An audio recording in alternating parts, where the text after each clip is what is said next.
Good morning and welcome to the Friends of Ann podcast. I have a news brief for you this morning. It's the holiday season, so Merry Christmas and Happy New Year to all of you who celebrate and to everyone else. I hope you have happy and joy-filled holiday season with your friends and family, and you get the most out of life by building your family and building your society.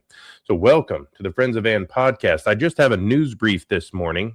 So this week, the unit was just announced, which is part of the BRICS strategy, you could say, from China and the BRICS nations. The unit being a digital currency that's backed by gold is what that is. And I'm just going to give a quick brief on it. And then we will see you off and see you in the coming year. This morning, gold hit all-time highs of 44.85 and silver at 71.50. So things are just escalating quickly.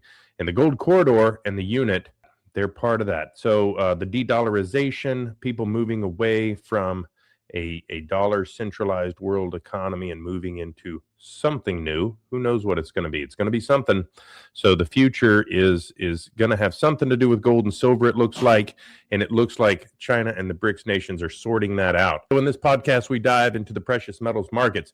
Today, development on the so-called gold corridor and global trade, the emergence of a new gold-linked digital asset called the unit, and how these elements are converging to create an upward pressure on gold prices. First, let's talk about the gold corridor. This refers to the expanding network of trade routes and settlement corridors throughout the BRICS nations. What China is looking to do is build vaults all the way through the BRICS nations so that not only is their yuan going to be backed in gold, but the gold is going to be held in the countries that are participating in the yuan. So it'll be managed by China, but the gold will be held in your country, and that adds a little bit of security and stability to their yuan. And that is an interesting development that came up this year. In May, that was released. And then today, the BRICS nations have announced the unit. It isn't a traditional cryptocurrency like Bitcoin. It's a blockchain-based settlement tool specifically for cross-border payments. Its value is anchored in a ratio of 40% physical gold and 60% mix of BRICS currencies. Daily recalibration will ensure that it tracks real-world gold prices and currency movements, making it ideal for wholesale trade without dollar exposure. That's that de-dollarization that we've been talking about on this show for a little while. People are moving away from the dollar. They're not buying gold and silver with their money. They're buying gold and silver with dollars. They're offloading dollars and buying gold and silver. How does the gold corridor and the unit interplay?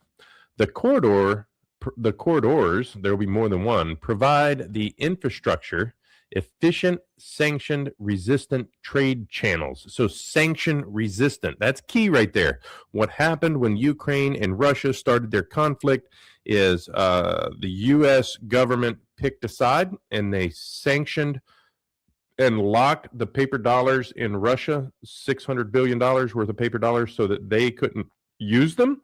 And that signaled to the whole world that the dollar and your economy can be paused in a moment's notice if conflict breaks out. And that has not played well, I don't think. Maybe it did exactly what they wanted it to do, but it sure showed the cards of what the dollar can do for you in your country. For good or for bad, it definitely showed the cards. The unit acts as a lubricant, enabling seamless settlements. BRICS countries trade oil, commodities, or manufactured goods through these corridors. They can use the unit instead of dollars. This shifts gold from a passive reserve asset that just sits in vaults to an active transactional one. So to maintain the 40% gold backing as trade volumes grow, more physical gold must enter into the system, either through new purchases or reallocating reserves into the circulating pools. Finally, this dynamic is a powerful tailwind for gold prices, and that's why we're here today. Gold is up to 44.85, silver at 71.50, and it looks like it's just going to continue firing upward throughout the next year. 2026 is going to be a year of even higher demands in gold and silver, and this is playing key to that. These increased transactional demands will add to an already robust structural buying system that central banks have been exercising. It'll add to the ETF inflows and safe haven buying. By making gold more liquid and essential in global trade, the unit and the gold corridors could sustain higher prices long term. Higher prices in gold. They could sustain higher prices in gold long term because they're creating a tradable asset. And that would push the spot gold price to new records in the coming years. If you're stacked with gold, physical metals, this could be the catalyst that we've been waiting for. And the gold corridors could be what you've been looking for if you've been stacking gold for a long time, because this is going to make it so that your physical asset is going to have transactional value internationally. So we'll have to see what is going to come of this unit and what is going to come of the gold corridor. But that is the news that is news today. Thank you so much for joining the Friends of N podcast on this transitional period. Right now, we're transitioning from one year to the next. We're in the holiday season. Happy New Year. Merry Christmas. Go out and enjoy your families and take in the new year.